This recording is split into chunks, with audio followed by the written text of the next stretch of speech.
These are the 5 times Steph Curry broke basketball. Stay with us. You won't believe number 1. It's February 27th, 2016. The Warriors are in Oklahoma City, tied at 118 in overtime. Steph has already dropped 46 points. He's hit 11 threes, and there's 2.3 seconds left. No timeout, no setup. He jogs up the court, pulls from 38 feet. Bang! Mike Breen's voice echoes through history. That wasn't just a shot. It was a message. The old game is over. Curry tied the record for most threes in a game at the time, but more importantly, he destroyed traditional shot selection logic. A pull-up 3 from near half court used to be a sin. Now it's strategy. Golden State won 121-118, and the Thunder never recovered. It's Game 3 of the 2015 playoffs, and the Warriors are on the road in New Orleans. The Pelicans, led by a young Anthony Davis, are hungry and fearless. By the third quarter, Golden State is down by 20 points. The arena is shaking, Curry looks gassed, and for a moment, it seems like the magic just isn't there. But then, it starts. A pull-up 3 from deep, then another. A cross-court assist to Clay, then a hesitation dribble split between 2 defenders and a high-arcing layup off the glass. Steph is playing with fire in his eyes, but his face? Ice cold. The lead starts to shrink. And with just under 20 seconds left, down 3, Curry gets the ball on the right wing. Andre Iguodala has a look, but kicks it back. Curry has a man in his face, drifting to the corner.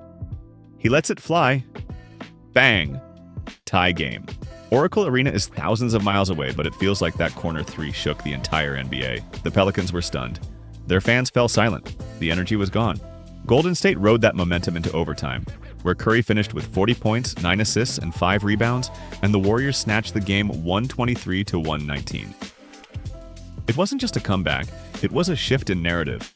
Steph Curry showed the world that he wasn't just a regular season flamethrower. He was built for playoff pressure. So on January 3rd, 2021, Steph Curry exploded. 62 points. On 18 of 31 shooting, 8 of 16 from 3 and 18 of 19 from the line. It was poetry at the lethal, fast, and surgical. The Warriors beat the Blazers 137-122. But that game wasn't about Portland, it was about legacy. Steph said after the game, "I don't get frazzled too easily." That night, he didn't just prove he could carry a team. He reasserted himself as the most dangerous weapon in basketball. June 10th, 2022. Game 4 of the NBA Finals. The Warriors were down 2-1 to the Boston Celtics, and the noise inside TD Garden was deafening. Golden State's dynasty was on the brink. Critics were ready. The narrative was writing itself. The Celtics are too young, too athletic, too deep. And then Steph Curry walked into the fire and burned the house down.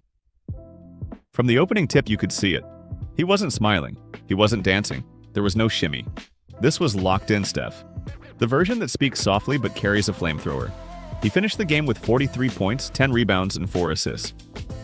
Steph had taken control of the entire game, the entire series, and quite honestly, the entire narrative. Defenders rotated, screens switched, bodies bumped him constantly. But Steph just kept coming, over and over, like he wanted the smoke. And when the Warriors pulled ahead late, Curry turned to the Boston crowd, pounded his chest, and screamed. Not for attention, but for validation.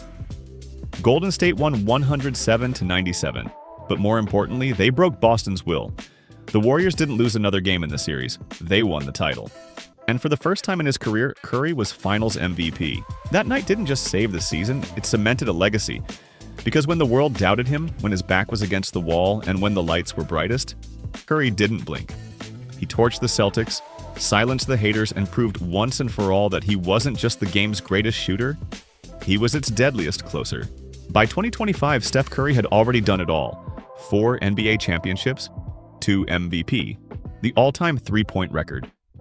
But there was one thing missing, an Olympic gold medal. So when Team USA tipped off in Paris, Steph wasn't just playing for his country, he was playing to finish the legacy. And finish it, he did.